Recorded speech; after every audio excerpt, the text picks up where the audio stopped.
함께 주님 찬양하겠습니다. 찬송가 410장으로 우리 주님 찬양합니다.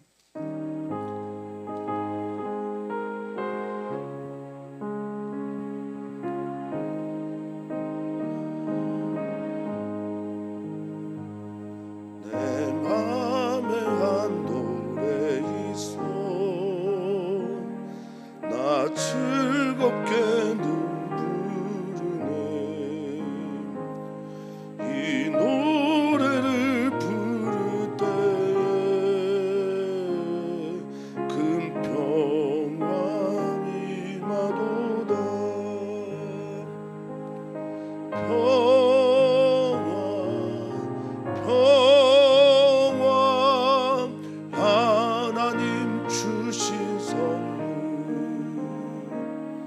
그 놀라운 주의 평화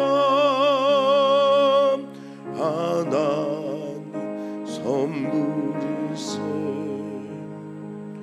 주 십자가 지심으로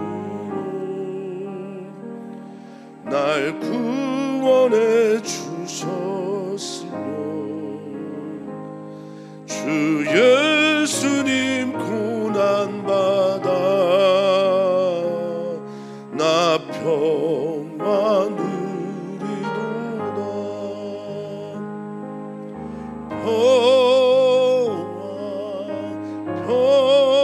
평화 하나님 주신 선물 그 놀라운 주의 평화 하나님 선물이세. 나 주님께 영광 돌려 참 평화가 넘치도다.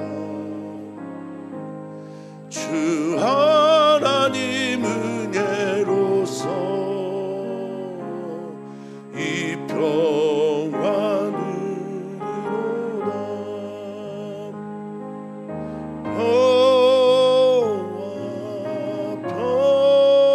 평화 하나님 주신 선물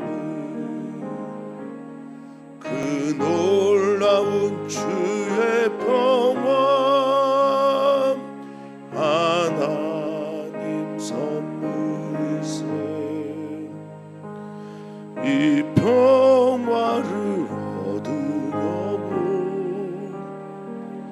주 앞으로 나아갈 때 주 예수님 우리에게 이 평화 주시도다.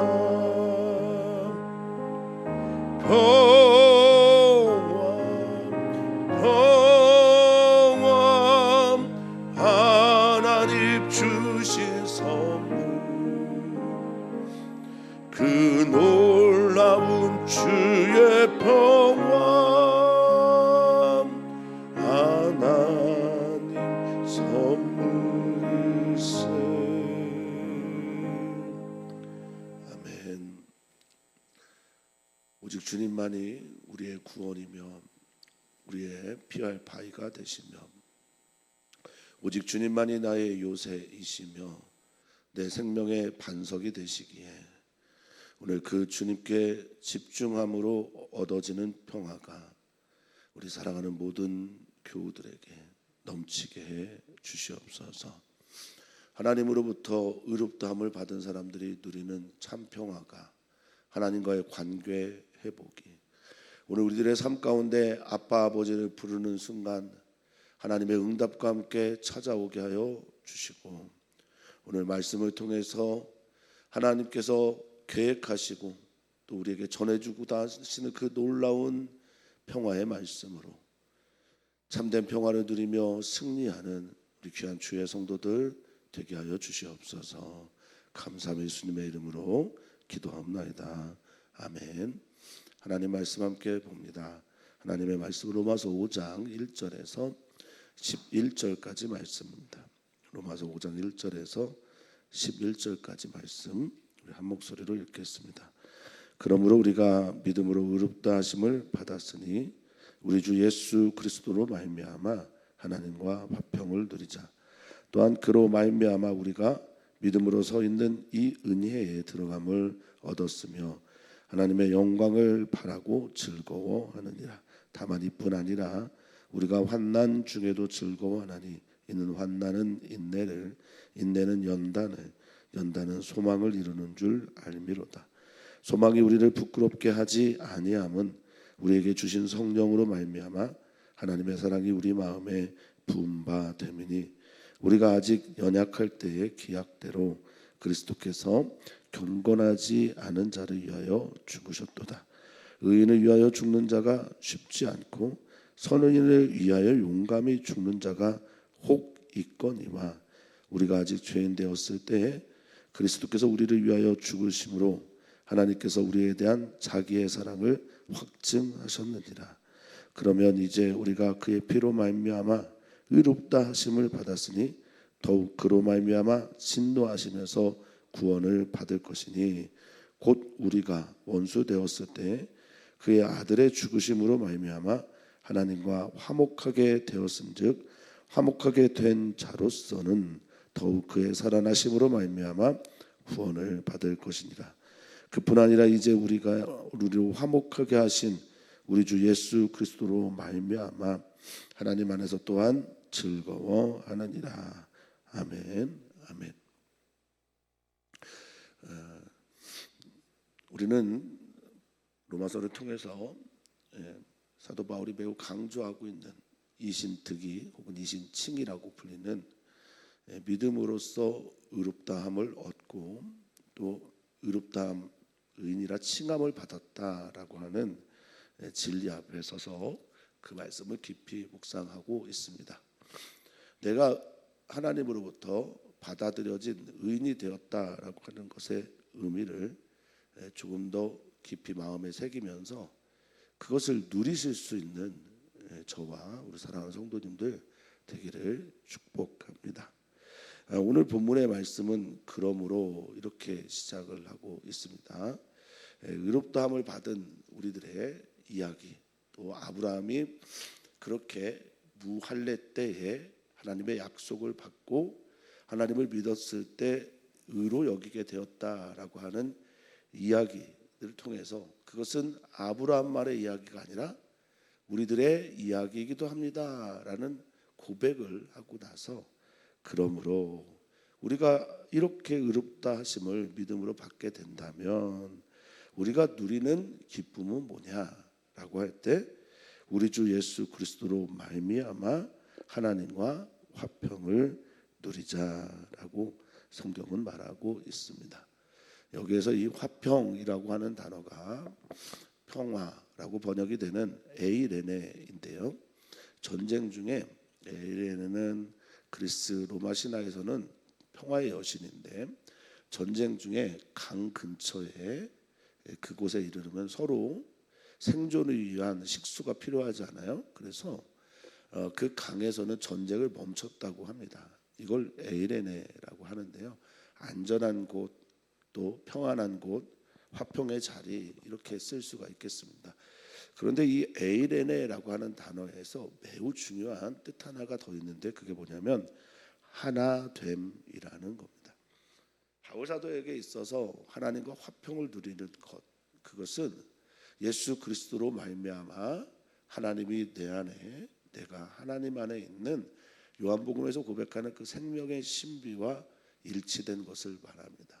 사랑하는 성도님들, 성전되지 못한 우리들을 하나님이 거하심으로 성령의 전이 되게 하셨습니다. 우리는 예수 그리스도로 말미암아 하나 되어 평안을 누리는 자가 됩니다. 사랑하는 성도님들, 누리시기를 진심으로 축복합니다. 있는데 내가 그것을 가지고 있는데 그 평화를 누리지 못한다 하면 참 어리석은 사람이 되지 않겠습니까? 자, 그렇게 되고 나서 예수님 때문에 의롭다 칭함을 받은 사람들은 하나님과 화평된다, 평화를 누린다, 하나 된다라는 말과 함께 그 다음에 또 하나의 이야기를 하므로 두 번째 예수 그리스도로 말미암아 의롭다 칭함을 받은 사람들이 얻는 기쁨이 무엇이냐라고 할 때 2절에 우리가 믿음으로 서 있는 이 은혜, 그러니까 믿음으로 우리는 하나님의 은혜의 자리에 들어가게 됐다라는 건데요. 이걸 제 말의 표현대로 바꾸면 하나님 품에 안기게 되었다라고 저는 고백합니다. 하나님께서 받아주셨다라는 거고요. 하나님께서 그 크신 사랑과 자비로 우리를 품어 안으신 이 사건, 이것도 역시 우리가 누려야 할 기쁨입니다. 여기 들어가다라고 하는 프로사고게라는 헬라어는 입장하다라는 뜻뿐만 아니라 가까이 누리게 되다라는 뜻을 가지고 있습니다. 또한 하나님의 영광, 마지막에 우리가 경험할 하나님의 영광뿐 아니라 현재에서도 기대하고 바랄 하나님의 영광을 갖게 되었다라는 겁니다. 이 말은 뭐냐? 하나님이 임재하신다는 거예요. 우리 안에 거하신다는 거죠. 우리들의 삶의 자리에서 하나님이 현현하시고 나타나신다는 겁니다. 이건 정말 놀라운 사건이죠. 우리가 죽어 천국에 가서 경험하는 그런 사건만이 아니라 지금 현재 우리들의 삶에 하나님의 임재가 있고 그것을 바라도 되는 존재가 되었다. 할렐루야. 그래서 우리는 이것을 즐거워합니다. 이 즐거워하다라는 단어가 이어서 나오거든요. 3절에도. 이 즐거워하다라는 단어는 카우마이라는 헬라어인데요. 가장 기본적인 뜻이 뽐내다예요. 자랑하다라는 뜻입니다. 그래서 그것이 그 자랑하는 것이 기쁨과 즐거움으로 바뀌어지게 되는 그런 이야기가 바로 이 즐거워하다라는 거죠. 하나님께서 우리 안에 거하시는 것 여러분 즐거우십니까? 아멘 되시고 또 그것을 기대하셨으면 좋겠고요. 하나님이 그 은혜로 우리를 품어 안으신 것 감사함이 됐으면 좋겠습니다. 하나님께서 우리를 사랑하셔서 하나님과 하나 되게 하시는 평화를 누리게 하신 것 이것도 역시 우리가 할 수 없는 행복한 일이죠. 하나님께 감사합니다. 이것이 우리의 구원이고 구원을 누리는 우리들이 되기를 축복합니다. 자, 다만 또 3절에 그것뿐만 아니라 더할 것이 있는데 우리가 때로는 환난을 당하기도 합니다. 여기 환난은 압박과 억압 등등이고 내 뜻대로 내가 하지 못하는 그런 일들을 말하는데요. 내가 환난 가운데도 즐거워한다라고 하는 이 말, 환난 중에도 내가 이것을 자랑하고 뽐내고 기뻐하는 것 이런 의미죠. 그 이유를 설명을 하는데 환난은 인내를 낳았다 이렇게 말하고 있어요. 이게 인내라고 하는 단어가 뭐 잘 참아내고 버티고 뭐 환난을 뭐 극복하고 이런 단어로 이렇게 이제 우리가 읽을 수 있는데 원어로 보면 이제 휘포모네예요. 휘포모네는 뭐냐면 절제의 뜻이 강합니다. 절제. 그리고 기다림의 뜻이 강해요. 휘포모네는 기다리고 절제하는 거예요. 그러니까 환난 가운데서는 참는 거예요. 절제하는 거예요. 그리고 기다리는 겁니다. 이걸 할 수 있다라는 게 뭐냐? 위에 말한 그 약속들이 실제가 되고 진리가 되기 때문에 그렇습니다. 그러니까 환난이 우리를 해석하는 게 아니라 위에 있는 말씀이 우리를 풀어가는 거예요. 그래서 버티고 견뎌낼 수 있는 겁니다. 인내는 무엇을 낳았다고 4절에 말합니까? 연단이라고 말하는데 이 연단의 원어 도키메는 이렇게 잘 닦아내서 뭐 정금같이 나오는 이런 뜻도 되지만 이 연단의 원래 뜻은 증거예요. 증거. 그러니까 환난 가운데 참고 견디면서 그것들을 나의 삶의 증거로 드러내는 거예요. 이게 이제 연단입니다. 하나님 앞에서 내가 어떤 존재인지를 도킴에 드러내고 증명하는 것 이게 바로 연단입니다. 그리고 이 연단은 우리에게 그 소망이 실제가 되는 사건을 만들어 간다라는 겁니다.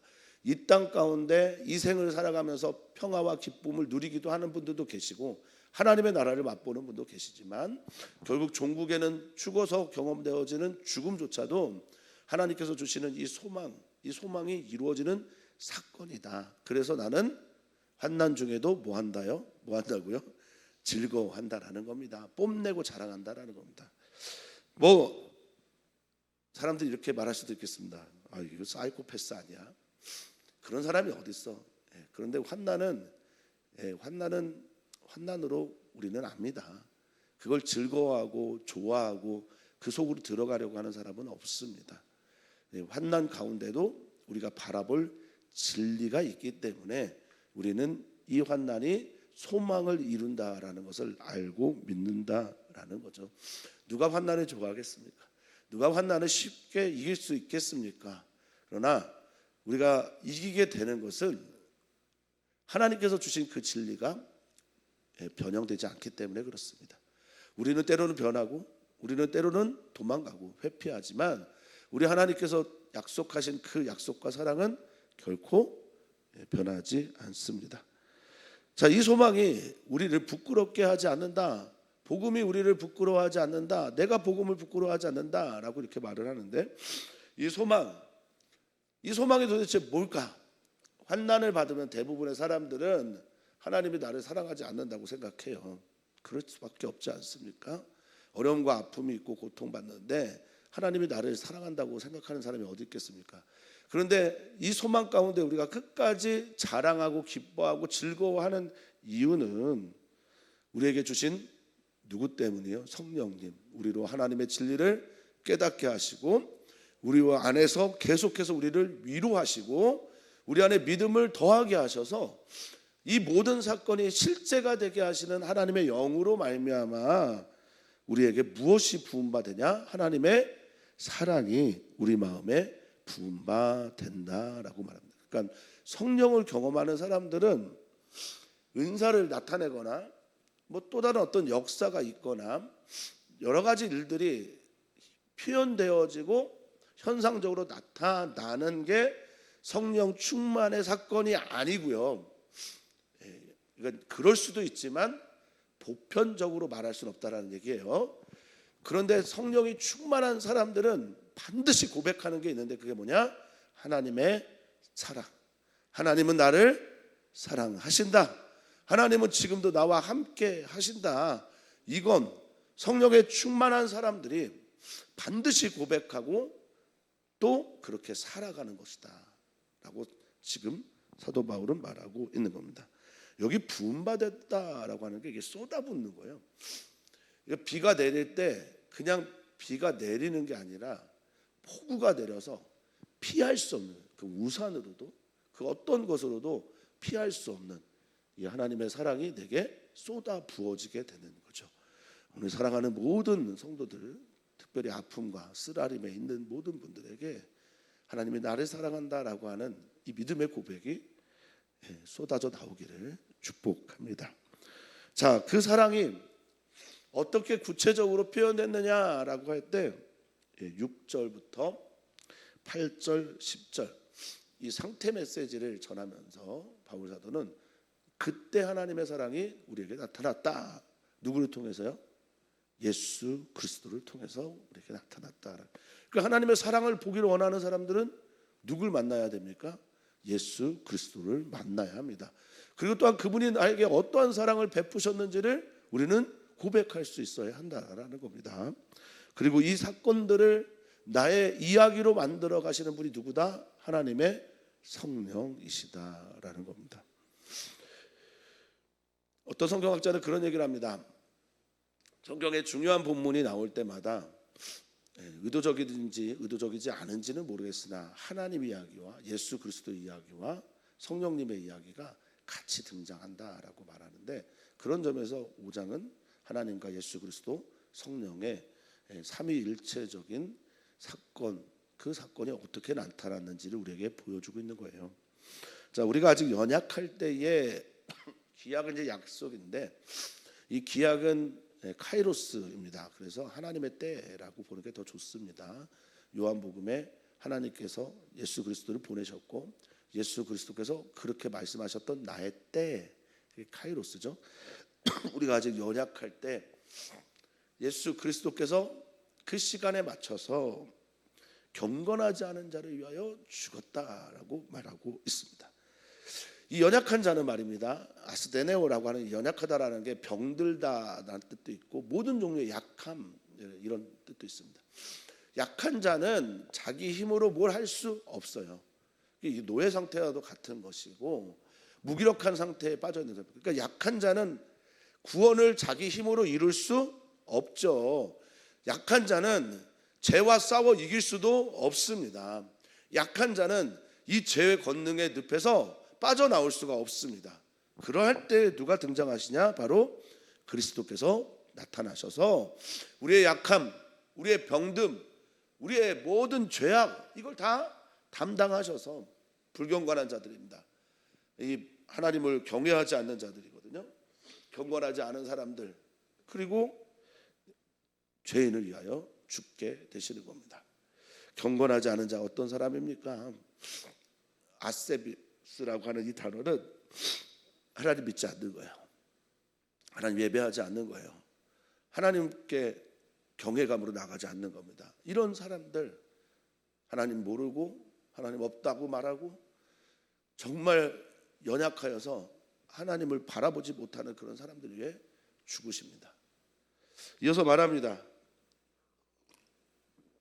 의인을 위하여 죽는 자가 쉽지 않다. 네.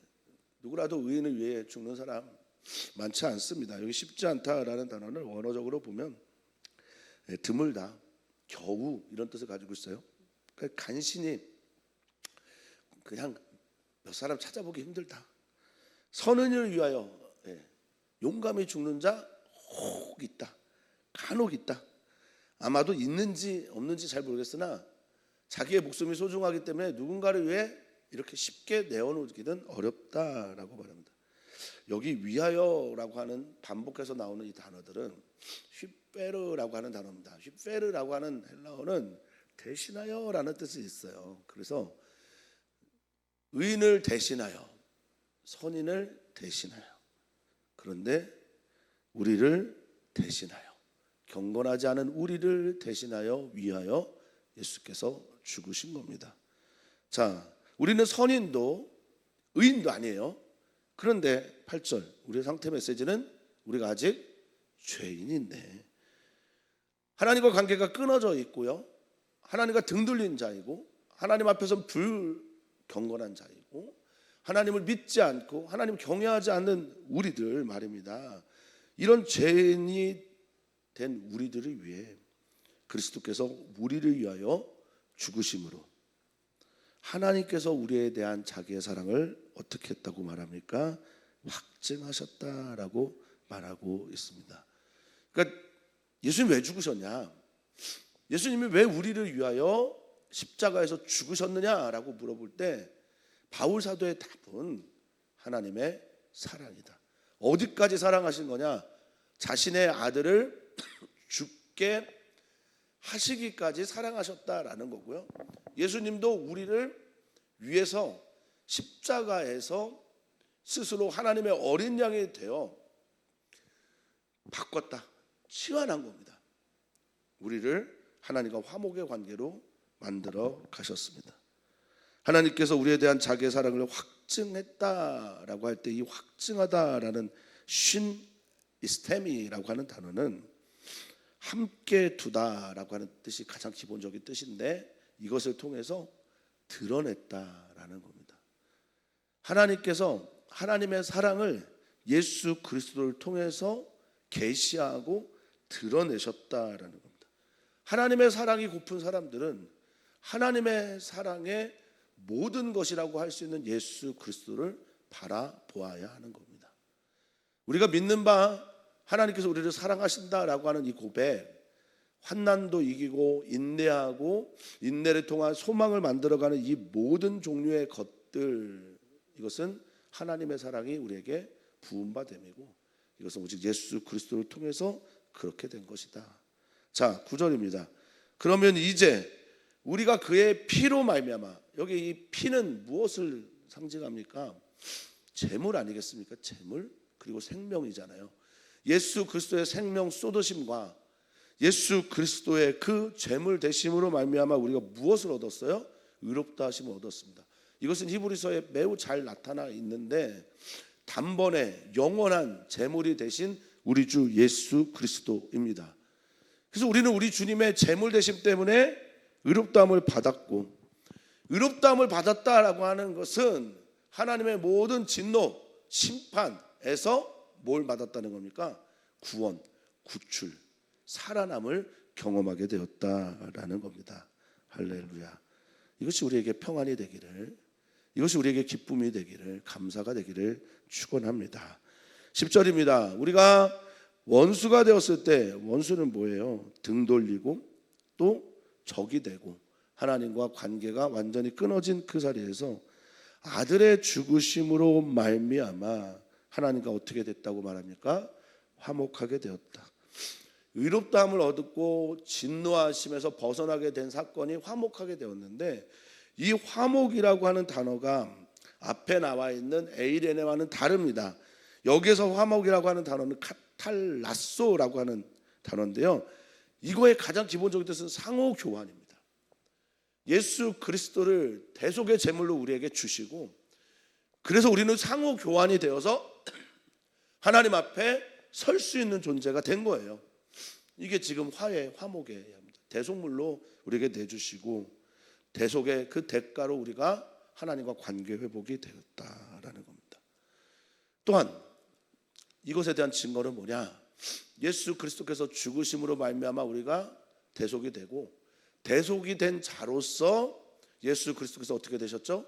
다시 살아나신 것처럼 우리도 다시 살아나게 되는 구원을 받게 될 것이다 라는 겁니다. 예수님과 합한 자, 예수님이 우리를 위해 죽으심으로 말미암아 예수님 죽으실 때 나도 같이 죽은 자, 예수님 살아나실 때 나도 같이 살게 됨을 믿습니다. 근데 그것이 지금 현재적인 믿음이라면 우리는 이미 부활 생명으로 살고 있는 자들입니다. 기쁘지 않습니까? 부활 생명의 핵심 무엇입니까? 하나님이 내 안에, 내가 하나님 안에 있는 거예요. 하나님과 화평의 존재가 된 겁니다. 이 모든 과정이 죄인된 우리가 의인이 되고, 의인된 우리가 하나님으로 말미암아 생명을 얻게 되고, 하나님으로부터 말미암아 얻은 생명을 통해서 화목의 사람이 되었고, 화목의 사람이 되었다라는 의미는 부활의 사람이 된다라는 거죠. 너무 기쁘지 않습니까? 감사하지 않습니까? 우리가 한 게 뭐가 있다고요? 그뿐 아니라 이제 우리를 화목하게 하신 우리 주 예수 그리스도로 말미암아 그래서 우리는 뭐 합니까? 즐거워하고 기뻐하는, 이게 누리는 거죠. 하나님 안에서 예수 그리스도로 말미암아 하나님 안에 있게 된 우리들은 즐거워하고 기뻐하고 이것을 자랑합니다. 하나님과 화목을 이룬 우리 사랑하는 모든 성도님들, 오늘 하나님 안에서 기뻐하며 즐거워하시며 이 아름다운 일들을 자랑하는 귀한 주의 성도들 되기를 축복합니다. 축원합니다. 누리는 삶 사시기를 바라겠습니다.